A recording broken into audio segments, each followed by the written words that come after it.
Get ready, Hoosier fans. This is the Hoosier Tailgate, where passion meets football.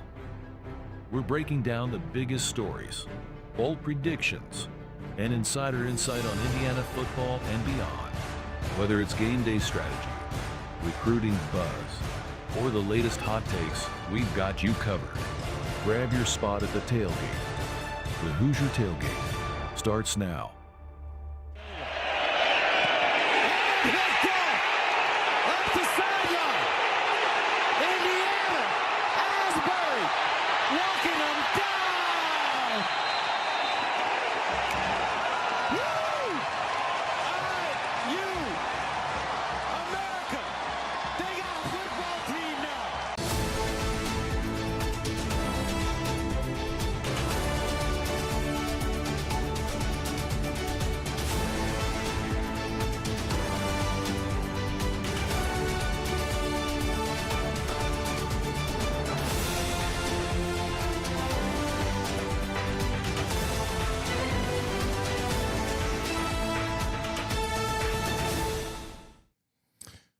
Hello again, everybody. I'm the coach, Shannon Griffith, and welcome to the Hoosier Football Tailgate right here on the Believe Network. Excuse me, on the Hoosier.com network. That's the old one. This is a new one. Sorry about that. Appreciate you all being here with me this evening. Once again, if you could ask any questions, feel free to do so. Put that in the chat boxes as you may. If I have a chance to get it up on the screen, I will, and get that out to every one of you, as well as trying to give you as good an answer I can to any of those questions. Remember to like, comment, and subscribe on the YouTube page here at thehoosier.com, and be kind and follow on X, the Hoosier Tailgate, as well as my personal account, Coach Griff 55, and then of course the Hoosier on 3 on the X as well. And we'll get things rolling tonight. Remember, some of our affiliate links are in the description, one of them being Fanatics. We'll have all your game day apparel for you for this Saturday's game, and it's gonna be a beautiful one. Mid-70s, blue skies. It's going to feel like October out there, I got a feeling, but you couldn't ask for a better weather forecast for your first game of the year, considering that it's the end of August here, and usually we're hotter than you know what, and you're worried about cramps and fluid and pop-up thunderstorms and all that. Right now, it looks like it's going to be a very nice day in Bloomington. Mid-70s on the forecast there. Hopefully that will retain itself as we get here closer to kickoff within the next 24 hours as well. But that Fanatics link is down at the bottom. Remember, when you use a link from me, I get a little bit of commission that rolls back into the show. You go to Fanatics, you get there, you get what you want. There's usually some type of big discount. And, I think the last one they were running 25% off with free shipping. That has changed, I believe. I think now it's any order over $29 earns free shipping. So get over there to Fanatics to pick up all your Hoosier apparel as well. And then, of course, any other of those affiliate links that are listed there in the link tree or the bio section as well on X. You can pick up any of those there. Some great ones. You got some grill products there that you got dedicated grilling products for tailgates. Some of those pellet grills that are out. Pretty nice ones there from a Louisiana Grill as well. And then, of course, Jackery, a generator that is solar-based but can also be plugged in. Some pretty nice value on those. Of course, you don't have to get the big souped-up ones, of course, but you can find those over there to run all your tailgates, of course, on Saturday when you are there in Bloomington. And so you get all those from that store there. And then, of course, there are some other things that are there as well from my own personal store for the Hoosier Tailgate. And you can find some of those listed on the landing page on the Hoosier.com clothing stores there that are listed on that landing page. Enough of that. There's another one we need to take care of, though, because this one's big to the Hoosier.com, and that's Academy Sports. Huddle up, football fans. Tailgate season is here, and nobody gets you ready for game day like Academy of Sports and Outdoors. Swing by your local Academy store or shop online at academy.com to find everything you need, from grills to jerseys and more. Be at a watch party, legend with the gear, and from top brands like Nike and Under Armour, all at unbeatable prices every day. With 8 Academy stores across Indiana, including our Bloomington location, fun can't lose, and neither can you. Gear up today at Academy Sports and Outdoors, and we appreciate their support of the Hoosier.com, as well as our $1 subscription. 50% off for the first year is still available. Get over there, get that for all your coverage leading up to game day Saturday, as well as the national coverage on On3 and Rivals for recruiting. And then, of course, Athlon Sports for all their coverage as well, from college football to NFL football. You name it, we got you covered there at the Hoosier.com. It's hard to believe we are here, and tonight it's up on it as Indiana kicks off against Old Dominion, a program that's made a habit of keeping games very close, pulling surprises over the last couple of years. And make no mistake, and I said this in the title, and some of you may think I'm crazy with this, but there is no doubt in my mind, as well as some others out there, that Indiana needs to be mindful that they are potentially, if not by some already, an upset alert ball game against Old Dominion, for the simple fact this Old Dominion team that's coming in here has been kind of remade with some junior college transfers, from portal transfers. They've got some really good returning players, and the fact that they've played well against P4 teams over the last few years, including beating Virginia Tech a few years back. So Signetti has made his point very obvious about what he believes Old Dominion will bring into Bloomington on Saturday. They're going to give their best, and Indiana is the hunted instead of them being the hunter. So they are, in a lot of respects, under upset alert watch for this game, although the spread is around 22 points. I think that's a little steep, being that it's a first game. Period. That's it. Has nothing to do with anything else that I believe this or that in terms of players. But I just think that's a big spread for a game week 1 with some new faces in the lineup for the Indiana Hoosiers. And the fact they're taking on a team that does have a returning quarterback that is very dangerous, not only throwing it, but running it, and a defense that's very opportunistic in what they do. We're going to get into that here a little bit later. And from that standpoint, but the biggest thing today is some of the things that have come about here over the last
All right. Can you hear me now? There we go. I've got some meters going now. Hopefully I haven't been muted for the entire time. That'd have been sick. But anyway, I appreciate that, Ted, for letting me know. First big save of the night. Todd telling us that I was muted. You can tell I'm a little pumped up in that regard because I'm not really paying attention to a lot of things because of this game. And then, of course, the fact that Lewis Moore earned his eligibility for this weekend and next. That's a huge get for Indiana for the time being. And I doubt if anything's going to change for the season. I do think he'll get to play for the rest of the year and not have to worry about having to go to court each and every other week just to get off another stay until the end of the season. So from that standpoint, I think you got to feel pretty positive in the fact that Lewis Moore is going to be available to go on Saturday. Then you look at it for some of the NFL updates. You know, C.J. West and Miles Price both made the 53-man roster in the NFL. Of course, C.J.'s with the Niners, and Miles had a great camp with the Vikings, especially in his special team phases where he had some really good returns. So it's great to see a kid like that earn his way onto the 53-man roster. And then Curtis Rourke is still a part of the Niners in a non-football capacity at the present time due to that knee repair that he had done at the end of last season. So good to see that. There were several guys that were cut, waived, and we'll wait and see if they get picked up or signed back to the team that they were with to be a part of their practice squad. Zach Horton, James Carpenter, Jalen Walker, just to name a few, were all cut or waived here the other day, Tuesday, to get under that magical number of 53. So that in itself, a little heartbroken for those guys because that dream may be over, and every football player faces that at one point in time or another during their career.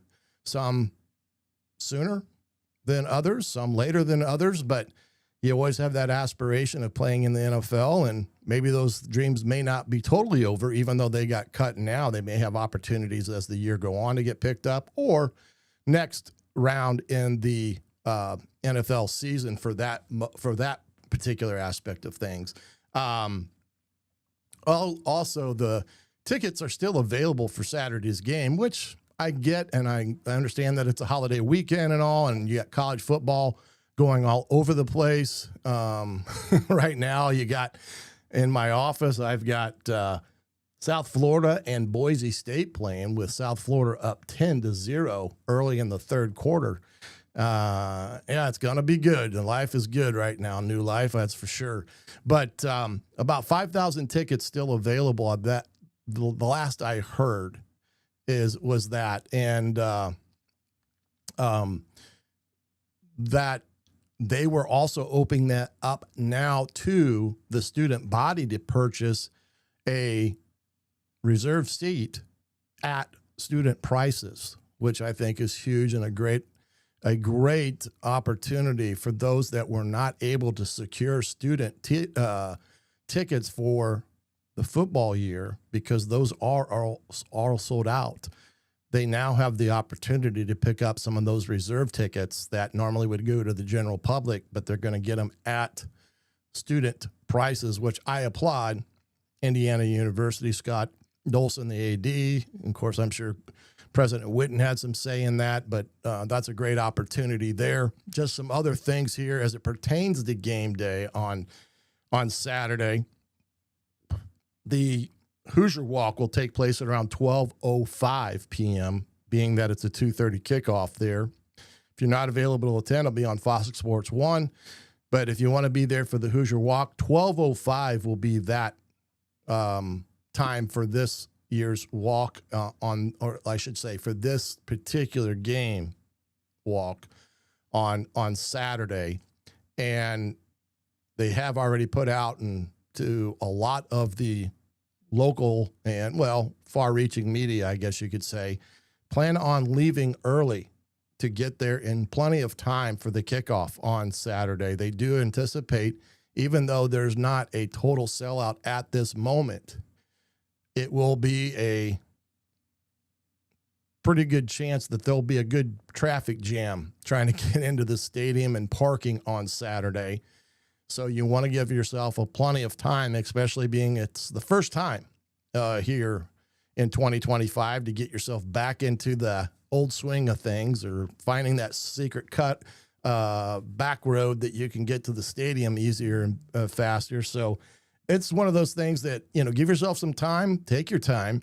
Traveling on holiday weekend is going to be busy anyway, but give you a chance to get there in plenty of time for kickoff on Saturday against Old Dominion in Bloomington. And it's going to be a rock'em sock'em type of ball game when you think about it. And, when you look at all this from all the different avenues and stuff as we head into the game on Saturday, this Old Dominion team is a team that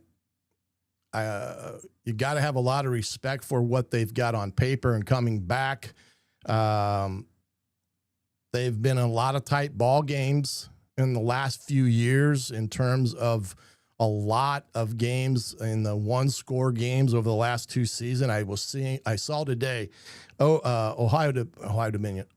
Old Dominion has been in 20 one-score games of 8 points or less over the last couple of years. 21 of their last 26 have been decided by a single score. Who's that sound like of a previous staff before Coach Signetti got here? Old Dominion, 21 score games, 21 of their last 26 have been decided by a single score or less. That's crazy. That's a lot of, that's the difference. Like we always said, that margin of winning is so thin that the difference between being on the top of the mountain or at the bottom of the mountain is really, really thin. And in this case, for Old Dominion, they've had their share of losing close ball games over the last few years. In 2023, they set an FBS record with 11 one-score games. The 11 one-score games, that was 2023. So they really thrive in that chaos of late game, being in it till the end. And South Carolina, they had the lead in the fourth quarter, only to fumble the ball inside their 6. And 14 of the points were off of turnovers that day, and both of them were inside the 10. So South Carolina was very, very, very fortunate to beat Old Dominion a year ago. Plus, they blocked a punt. And so you can see how all this can come together for a team like them, that they're knocking on the doorstep and they're just trying to break through, and that's kind of what they've probably been preaching here over the last few years. It's not like they're getting their doors blown off, whether they're playing a P4 team or within their own conference of a group of 5 schools. The fact of the matter is they've come up short in pretty much every game that they've had on their schedule for the last 2 years.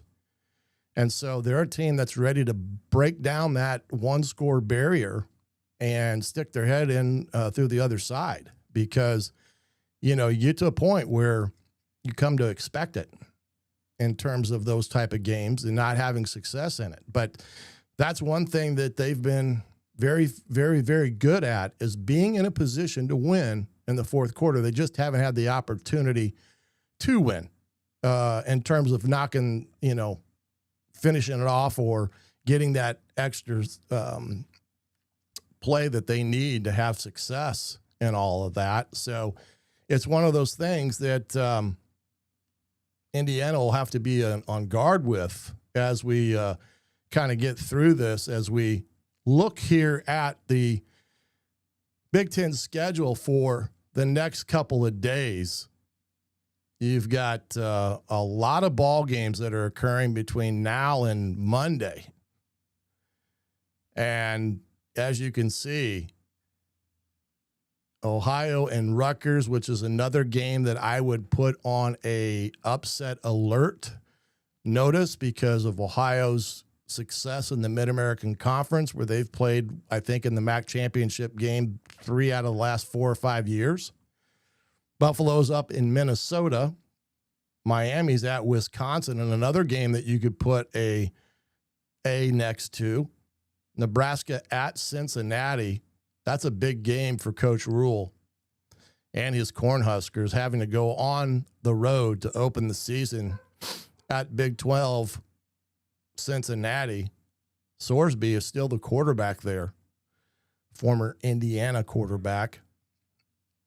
Western Michigan at Michigan State. That'll be a dandy of a game. Illinois plays Western Illinois. Northwestern and Tulane. That should be a dandy of a game. And then you got Texas and Ohio State as well involved in basically the mecca of all college games is, oh, what is going on there? Not sure what all happened there. We've got problems everywhere. Can everybody hear me okay? It was like a surge of power just went through my house. We're still grounded. So I'm not quite sure what happened there, but Michigan State and USC, Oregon State, that's a kind of a big rivalry game. Purdue, I mean, it's just going to be one of these games that, that you go through here. And I'm not sure what that noise is, but I apologize for it. Ball State, Purdue, that's a game between two new staffs, Florida Atlantic and Maryland. That's another big one. Nevada, Penn State, Oregon, Montana State. So you get the idea that there are some nice ball games out there on Saturday within the Big Ten. Utah, UCLA, that should be a game that would be of interest to watch with Tino being there now at UCLA. And that one, I think, is going to be a big time type of game to see on Saturday at around 11. That's the only bad thing, is at 11 o'clock out on the West Coast. Here are some of MGM's spreads for this weekend. Some games are going on right now. As we can see, that game that I said be wary of, Rutgers is pounding Ohio U 31-17. That shows you how much I know. South Florida up 17-10. Bowling Green up 10-zip. Let's see here. I'm trying to get to some of these other ones. That Rutgers game, they were actually given almost 21 points in that game. So pretty good outing there by Rutgers, and they should have a pretty good ball club this year there for Greg Schiano. And then many other ones here. I'm trying to get to some of the Big Tens. I wish they would lay this out where you could group it by conference, but they don't. Minnesota is a 16.5 up on Buffalo tonight. Nebraska is a 6.5 point favorite at Cincinnati. Wisconsin 18.5 over Miami. Trying to see if we can get down here on some of these, but they don't put it in a very well grouped manner, in my opinion. Western Michigan is a 20-point underdog against Michigan State. And let's see here. Texas, Ohio State, 1.5. Ohio State's a 1.5 favorite in that ball game. I like to get some of your all's take on that ball game there. New quarterback, new offensive coordinator for Ohio State. Brian Hartline, the wide receiver coach, becoming the offensive coordinator with the departure of Chip Kelly. And a new quarterback who's going to play his first college game on Saturday. Texas, of course, Arch Manning getting the start for Texas, but they are a 1.5 point underdog in the shoe, 47.5 over and under. So that one will be an interesting ball game in that regard on Saturday. I'm kind of giving the nod to the veteran quarterback at this point, which is Arch Manning. I know Ohio State's got some great weapons and their defense should be good to protect the young quarterback. But I just think in those type of games, you win with experience at the trigger man. Maryland is a 14-point favorite. Purdue is a 17.5-point favorite. That's an interesting right there. That's my alma mater, of course, Ball State. I'm not so sure I wouldn't take the points in that game because I'm not sure what Purdue's going to actually have as a total unit this first year. And I'm not quite, so sure that Ball State may give them a pretty darn good ball game. Northwestern, a 5.5-point underdog. That's amazing. They're an underdog to Tulane. Tulane's a good program, though. You got to give that to them. And then as you get into the weekend of games here, of course, Indiana right now is 23.5. So that's popped up a little bit there because it was, I think, 22 at one point. Penn State, of course, a big favorite over Nevada. Indiana's over and under is 53.5. Georgia, a big favorite over Marshall. Alabama is almost a 2-touchdown favorite over Florida State, and that's in Tallahassee, over under 50.5. So some very, very good ball games on tap as we head into this great weekend that's upon us. Michigan with Bryce Underwood getting his first start. They are almost a 35-point favorite. USC is the same, and I do believe that's probably it as of right now when it comes to this weekend of game compliments. So it's a interesting full week of football here. Texas will edge out Ohio State. Tulane, yep. I do think Ball State has a chance against a Purdue team that, again, new staff, not sure what they've got. They brought in a tremendous amount of players, I think somewhere in the neighborhood of 54, if I'm not mistaken, to the fray in that game on Saturday. So it's going to be an interesting dynamic. Of course, Ball State also with a new coach, as the former head coach is actually on the staff at Illinois now, Mike New, who's ventured over there. So a lot of games here this weekend, ready to rock and roll for these Indiana Hoosiers. So why don't we start talking about these Indiana Hoosiers and the Old Dominion Monarchs on Saturday, as I kind of give you a little bit of a scouting report in some respects here this evening, trying to give you a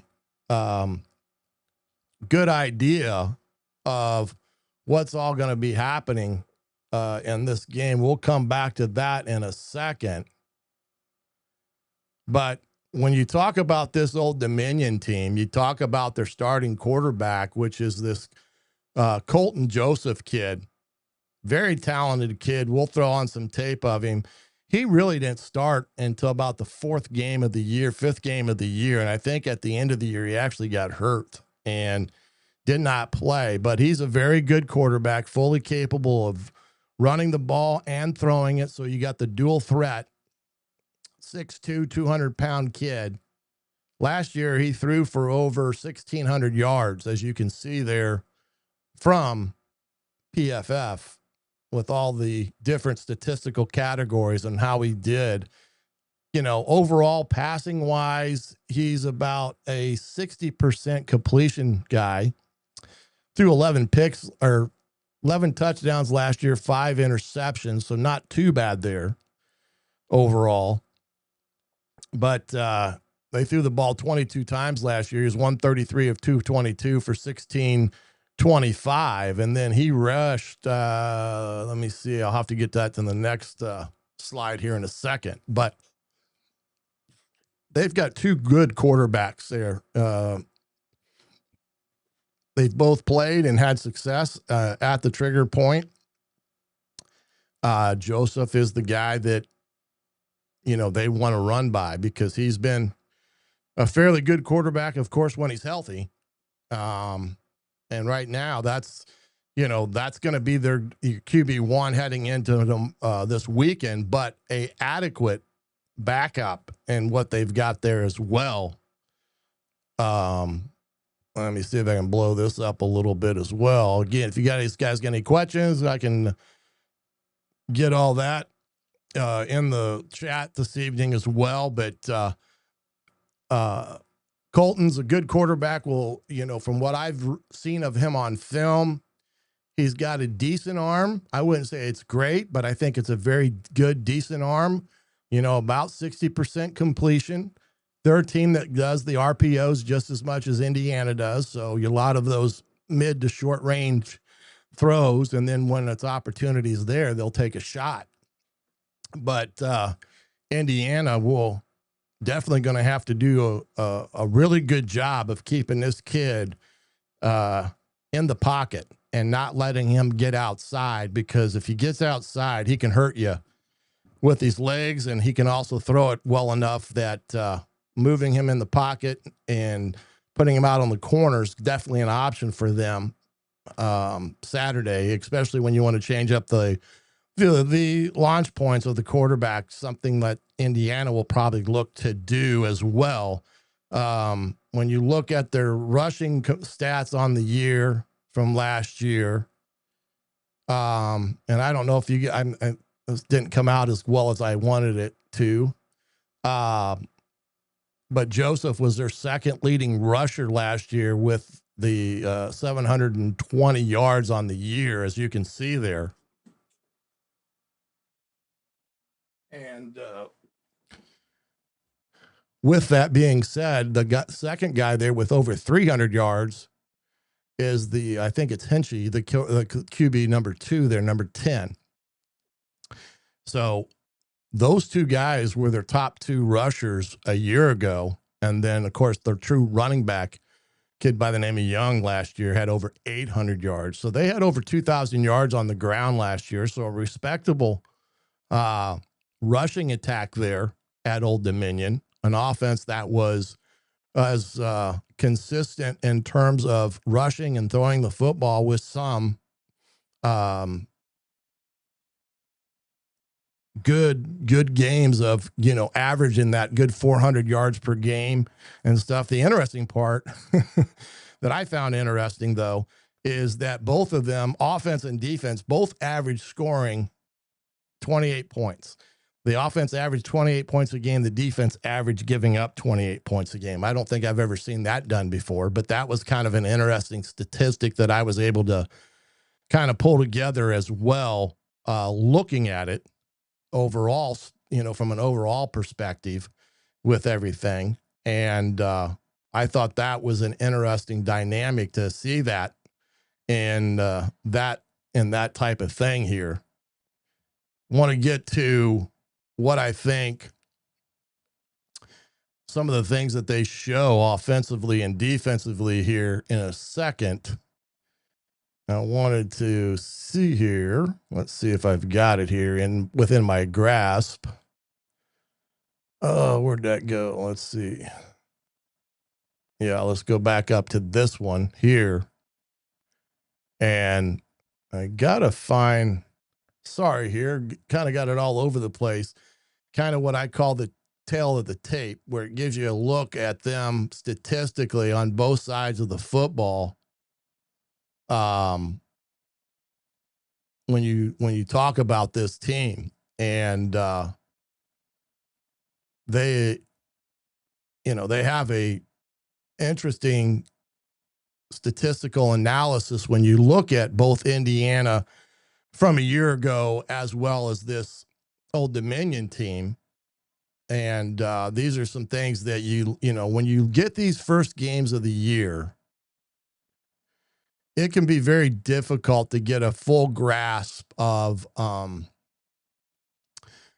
a team is going to do offensively and defensively Old Dominion last year actually changed their philosophical approach defensively and towards the end of the year, where they jumped into what we call a 3-3 stack or a 3-3-5, something similar to what Nebraska played a year ago, because they were just, trying to find a scheme that fit some of their personnel due to injury and things of that magnitude.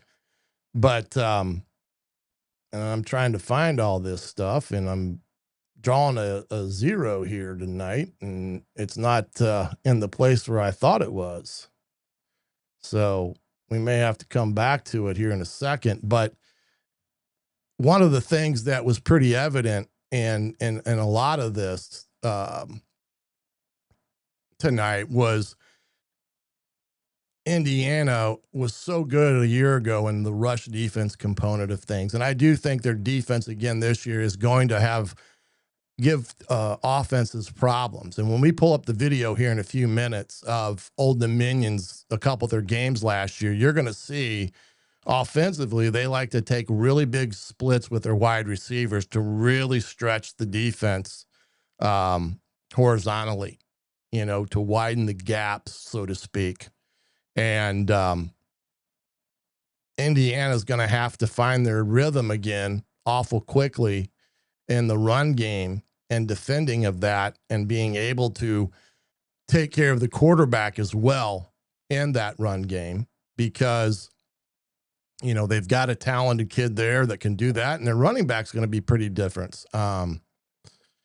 So that's going to be one of the things that Indiana defensively is going to have to get right back in the saddle with their rush and their run defense aspect of things, because of what they've got going there with some of that, with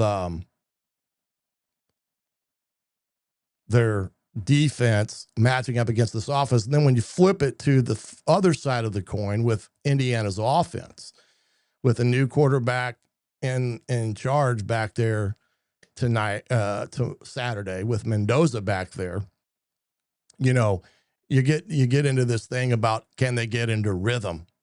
Can they get into rhythm in the passing game? Is there been enough time for him to form that unique continuity with the wide receiver room?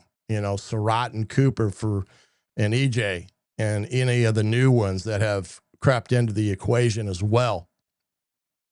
And on top of that, then you've got the offensive line and what they need to be able to do on Saturday in the protection schemes, and providing time not only there, but then getting Hemby, Black, BB going Saturday in the run game will be also important for Indiana, because in week one, the running game, if you can get that going with consistency, and you can have a little bit of a 60-40 blend and run pass, you're going to keep a defense like Old Dominion, who does like to bring pressure. You're going to keep them at bay. Otherwise, you'll become overly predictable, and that's when a team like Old Dominion starts heating you up. And they did pretty good last year with their defense and getting picks at opportune times. So that's going to be the key component for Indiana. Can they get into a scheme offensively where the running game is getting back to par, with the RPOs being a vitally important part of that, and then being able to throw the football situationally, but also moving the pocket to help the offensive line in pass pro. That is something they weren't able to do last year with Curtis. We know why, because of his knee. But this year with Mendoza, that will be something that will be at the disposal of Coach Shanahan and the offensive staff, as are quarterback runs that they may scheme up and run here and there. So these are all things that in week one, you want to not have the full playbook at your disposal. It's not about how many plays and formations you can run. It's about what you have done effectively and efficiently all through camp, that you can say, I can hang my hat on that play. or I can hang my hat on that pass play and do it in a fashion that can give you opportunities for Indiana to get points, as well as a complementary football with the defense where each and every possession they're feeding off one another. That's going to be the big component to this game on Saturday, is that side of the football for Indiana offensively. And I have a full lot of trust in what Mendoza can do. Can he stay in the pocket? That's going to be the biggest question mark, and allow the play to develop and trust the pocket and step up into it and not put himself in a position where he is hurting the offensive line because he's not in a position where they expect him to be. You know, he's getting too deep in the pocket, which puts the tackle in a bad position. Can he step up and allow the play to develop where he can get the ball down the field and not bail on things too soon? Those are all things that I'm sure they've worked on diligently since last spring with him. And then, of course, working on the continuity within the offense with the wide receivers, so that tonight, when Coach Shanahan is working up his game plan, and probably with Mendoza, they have an idea what they're, what he likes to run and he has confidence in. And those are the things we're going to see on Saturday, but it's not going to necessarily be their entire playbook or formationally what they do. Indiana is not overly complicated in that regard anyway, but the two different things that we don't know this year is how they're going to utilize the tight ends, and how that all plays a part in this ball game Saturday, with new tight ends and some new faces out there in this ball game, so that Indiana can get themselves in a position to have success and have success early. That will be the key to that aspect of things when you think about breaking it all down for Indiana and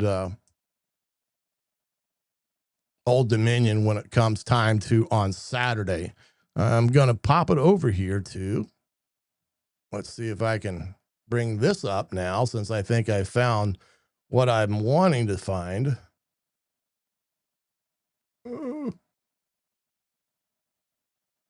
Nope. Let me just get this rolling here real quick. And I think I'll be able to do it quickly here.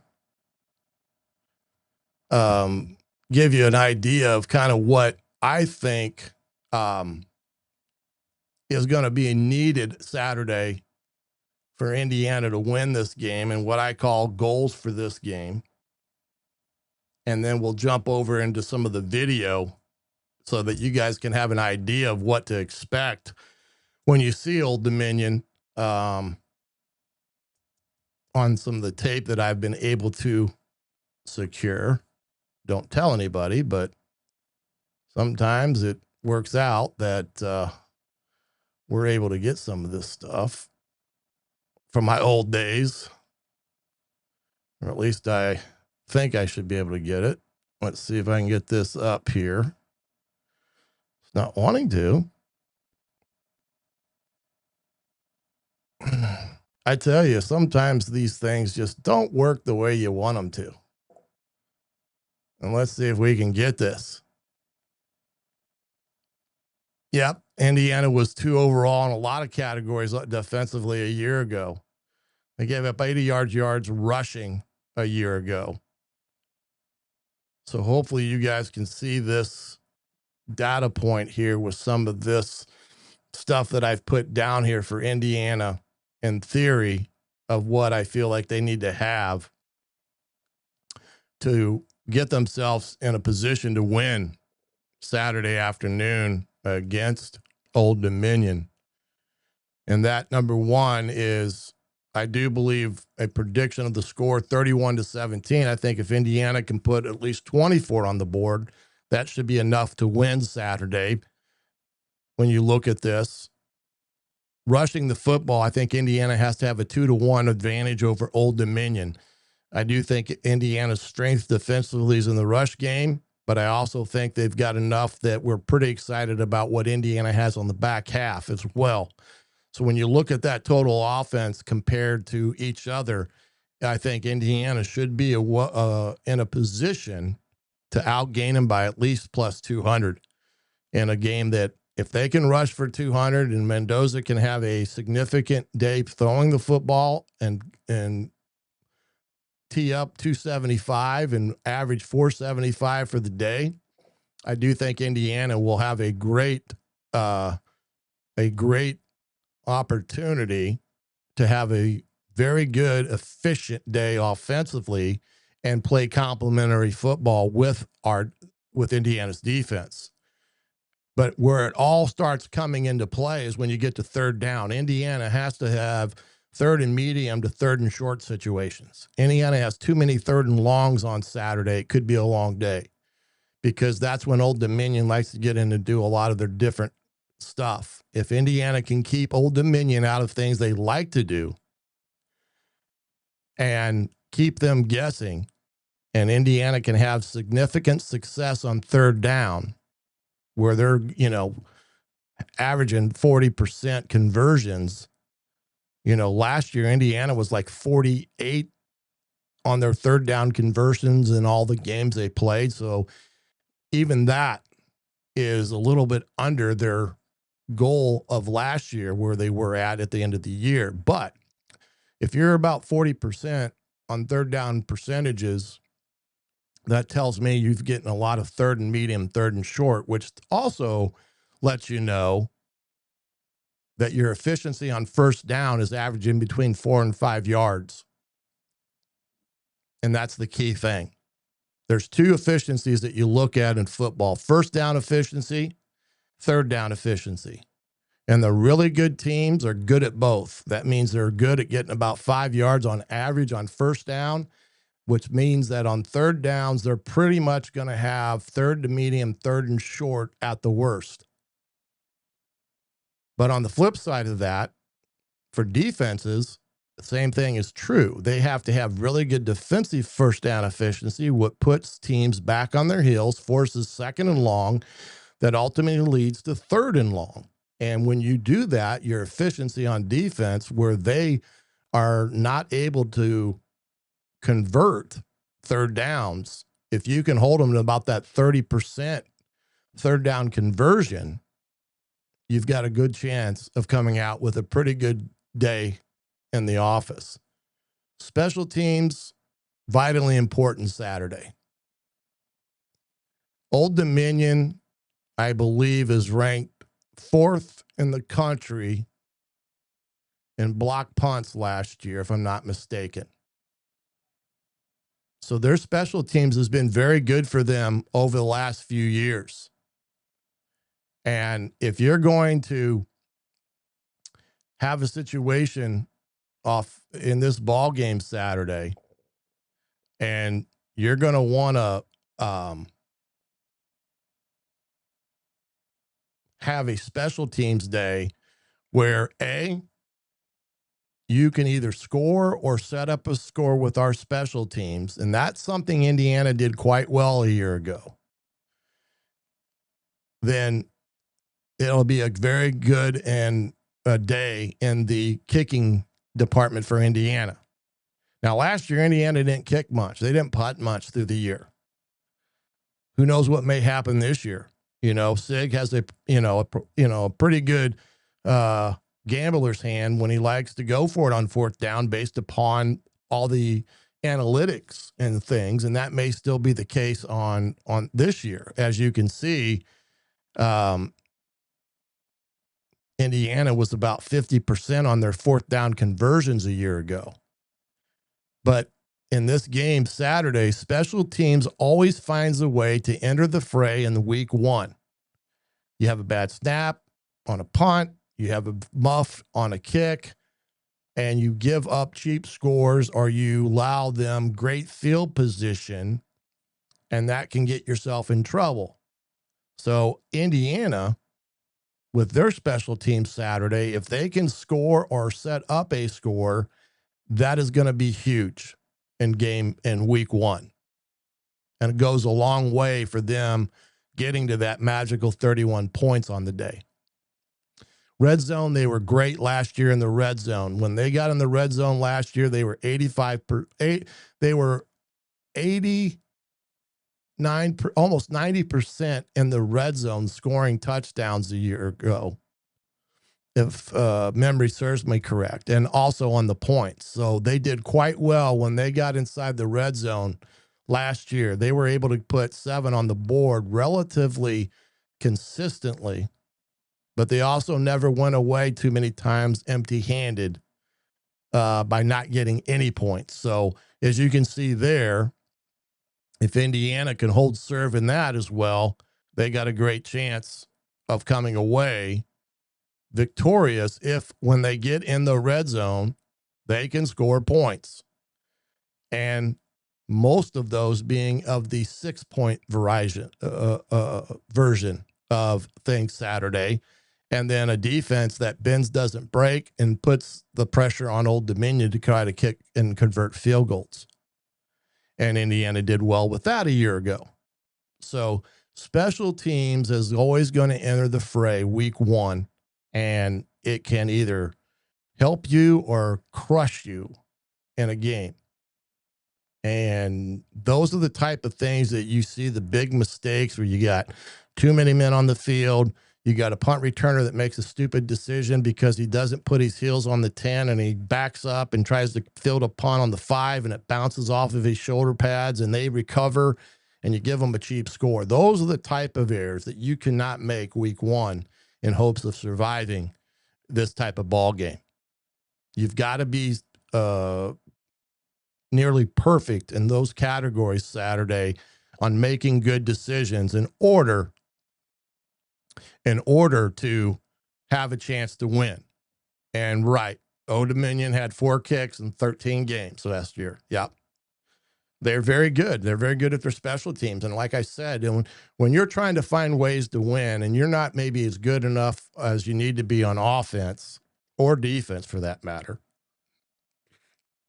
you've got to find ways to affect a ball game. And special teams is probably the most easy way to do that, with both teams being, trying to pick up a cheap score here or there. But those teams that work at special teams always find a way to impact it. And I'm sure Indiana's found those ways.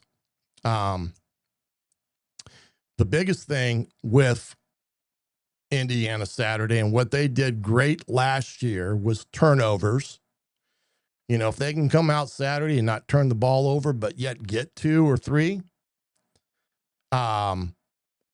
that would be great. And the one thing they did last year was even a step better than getting a turnover, was getting points off of turnovers. They were one of the tops in the country doing that last year. I think they secured almost 90 points off of turnovers a year ago. And that is huge. And if they can continue to get back in that mentality that turnovers equal points, that helps you immensely throughout the year. And you're going to need that when you play against elite teams in the Big Ten. You got to find a way to get turnovers. And when you do, you got to get points, because that's your differential. That's where you talk about seeing the hidden yardage play a big part of the game in that, and a lot of that stuff. So let me see here what I can get picked up here. This is kind of a, let me see if I got some of this set up okay. Should be. First of all, you're going to see Old Dominion pretty much here offensively here to go with first. But you can see already, look how wide the wide receiver splits are in this already. And I want to make sure I don't have any drawings in here. But you can see the wideouts. I mean, these guys, that's a big area to defend, even into the boundary. So you can see that their splits, they like to get you pretty good stretched out so that they can be able to operate in that space, running the ball and throwing the ball. And so I'm going to let this run out here, but you can see that can be a problem. This is their game against Marshall.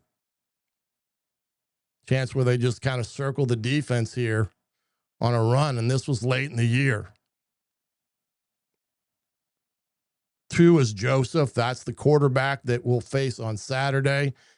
Up front on the offensive line, I know they've gotten some transfers in, especially of the JUCO variety at some places, but really well-coached offensive line. They do a good job in their fundamentals and teaching and approach to the game. So you're going to get a well-coached team, and their head coach is a former Big Ten assistant coach. He was at Penn State when Franklin first went there. From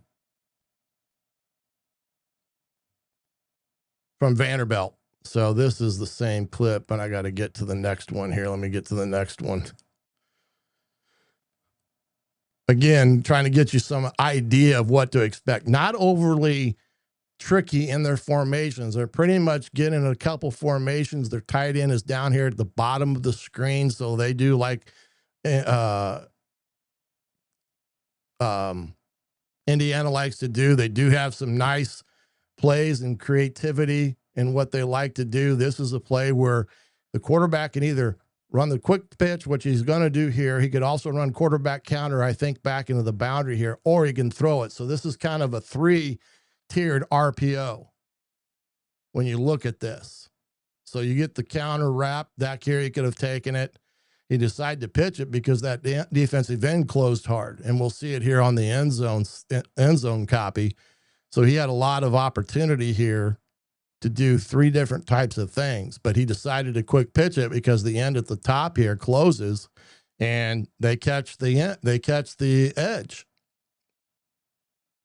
And those are the type of things that you have to be disciplined as a defense. So whatever the responsibilities are, you have to make sure that you're meeting the responsibilities that you have as a player in gap assignment and with everything. Here's quarterback read. And again, very simple play. Look at the tight end at the top and his blocking. But again, this is not discipline. The defensive end crashes, and it's an easy 7-8 yards. And that's the type of thing that he can do as a quarterback, is get you in a position where you're guessing, and it gets you guessing. That's when he makes those plays. And he did a lot last year for him when he got the opportunity to. Wilson, who's with Indiana right now, here's kind of an RPO play action pass that Indiana ran a lot last year. This little play action running a slant kind of over the top. They hit Surratt a lot out of this play. But what I was saying is they did a lot of good stuff a year ago. They just were snake bitten in 1-point games. And then, like I said, Marshall was okay last year. They weren't great.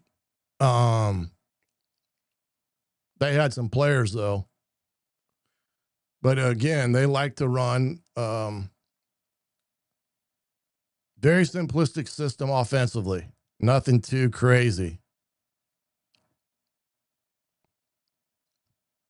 Again, this is a great rip here, waiting for the window to come open. They go to no backs. He's going to throw the dig route, a bend behind this linebacker, and that's really good by him as a quarterback, by able to sit in there in the pocket and find that open window. You get a good chance to see it from this side of the equation. As you can see him look to the sideline. So they're a team that will call it and run it. They're a team that will do what we call a look, and that means they're going to look before they snap it to see if they need to change the play. Good protection here by their offensive line, and you can see the throw in behind there. Those are the type of things that, this kid can do, and he's pretty good at it. Let's see here. Now I'll get a chance to see them defensively here. This is a game against Texas State. Texas State had some great thought here. Here's kind of a double counter. You can see the scheme. They really schemed them up a year ago because of what they do. When you see a box like this and you're 4 wide, there's only 4 defenders in the box. When you look at between tackle and tackle, you should be able to run the football with this look. The problem is this guy here is going to be a guy that's going to get down. That's still only 5, but you got to find ways to get a hat on him. And if you can, you're going to have a chance to, let's go back one, dummy. Get a chance to have success running the ball. And this is what, like they did here. They got a great little seam, and next thing you know, it's a nice 12-yard gain. And that's the type of thing that Indiana's going to have to find ways at Saturday is these little schemes here as their defensive front. They never stay still. They're always moving. They got a defense that's very active, a little bit like Indiana in the sense that they like to be a little chaotic in their scheme. And you can see that from their approach of what they do. And this is look at the stack, what they call a stack they're sliding to. And what happens here is Texas State goes to unbalance and gets a hat on a hat at the point of attack and rip. So they did a great job of scheming them up last year. And you're going to probably see Coach Shanahan and Sig having some sort of similar approaches to their offense Saturday, where they may scheme some things as well to get themselves an advantage at the point of attack. The biggest thing with them is not get behind the sticks. See, this one right here. This should have been a gash, and I got to turn my pen off here because it's driving me nuts. But what we're going to see them do here is they're in what we call the old bear front, and we'll get to the end zone of this. But if you watch this play, they got a great play. They got counter. All they have to theoretically do is read that defender right there. Excuse me. They could if this quarterback reads him, he walks in the end zone. Guy crashes so hard, there's nobody out here to the field. You see that? There's a lot of big green grass out here. I could run. I think I could score from there, maybe. Probably get caught, walk from behind, but Jesus. So you got to be efficient in what you're thinking of doing here. This is what I call the bear front, and it's more of a pressure package. So you got to have your idea of what you're going to do here. And this is a really good look at it. You can see what I mean. If that quarterback just pulls it there and runs a reads concept there, they're going to have a good chance to put points on the board there.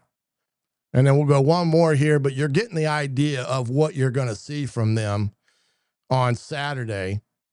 Again, this is kind of a goofy look. They're 6 up. This is a zone blitz concept. You're going to see the defensive ends bail out, and they're going to play cover 3. And this is the thing that, Fernando's going to have to be aware of, because they may do a lot of zone fires where you think you're going to get heated up.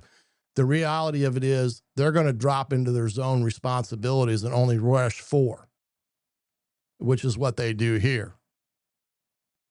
And so you got to be careful. And that's the other thing is they will always have a robber.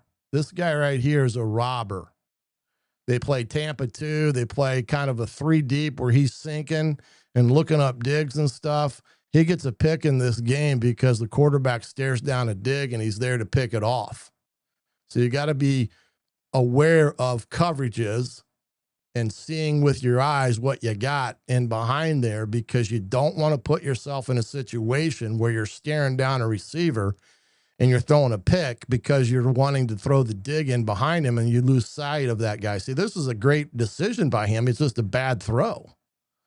So, I mean, you can see in that whole idea of what they like to do offensively. You're going to see wide splits. You may even see their offensive line widen their splits out, but their wideouts are going to get wide splits to open up those avenues or alleys, is like I call them, from a run perspective.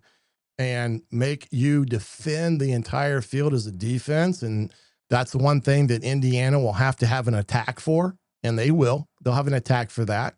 But you really got to keep an eye on the quarterback stuff and not give them too much in the run game where he's involved in it, and then put them in situations where it's it's pass and you can heat him up and get after it. Because again, Indiana's going to have the secondary to go after things and play some man coverage in behind it and get some guys and outnumber them at the point of attack. And I think that's one thing that you'll see some of Saturday, where Bryant Haynes brings in situational down and distance will bring more than they have to block and try to, engulf them. But that's the one thing. If you bring more than they have to block, you got to make sure you have accountability to the quarterback, because if you don't have anybody accounting for him, he can sneak through there. And next thing you know, he's knocking his head on the goalpost. Offensively, and going against their defense, a defense that likes chaos and likes to do a lot of different things, you got to have some schemes that attack what they do. Texas State did that some in that ball game, as you can see there. Shanahan's very good at that. He's very good with Coach Bobstead and of course Sig, of coming up with little wrinkles here and there to effectively exploit a defense like this and try to get them guessing. It's a very similar defense that Nebraska ran a year ago with Tony White as the DC, and they were never right. They whatever Nebraska tried to do last year was wrong from the snap, and Indiana capitalized on it the entire day, and that's why they had such a big day against Nebraska. Same thing here with this team, is that you got to have these little schemes here and there. You got to have an effective running game where you can take Hemby and Black and pound on them a little bit with this big offensive line. And when opportunity strikes, if you got a chance on first down to take a shot, you take a shot off of a good hard play action. And then you have your RPO game to take advantage of medium to short range routes and make them cover the field. Surratt is going to have the attention of their defense. He's not going to sneak up on anybody.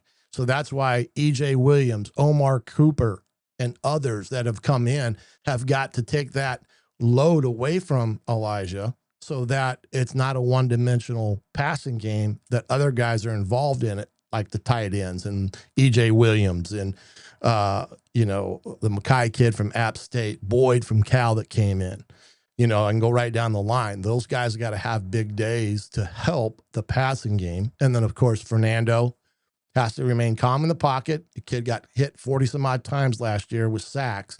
He's got to have confidence the O-line's going to block for him, and he's going to have time to throw the football. If they can do that and not turn the ball over and be sound in the special teams, they'll win, and they'll win in a convincing fashion. If they give this team any hope, it's like sharks in the water. They'll smell blood and they'll be all over you, and you're in for a battle then.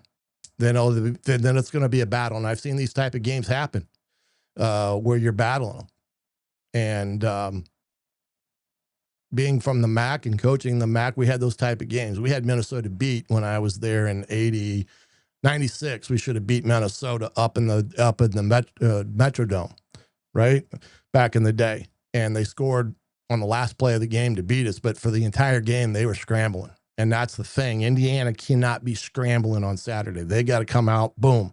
Efficiency, OD, and kicking game, and take the fight to them and start driving the nails home when they get a chance. So that's kind of the scouting report on Old Dominion. Good, solid G5 school. They've come up short in a lot of one-score games where they've come on the back end of the loss in terms of not being able to secure a win, losing a lot, 8 points or less. Experienced quarterback, got some transfers, some JUCO kids that they brought in, because portal for them is not going to be as productive as it is for like Indiana. So those guys in the G5 have to go to JUCOs and bring kids in.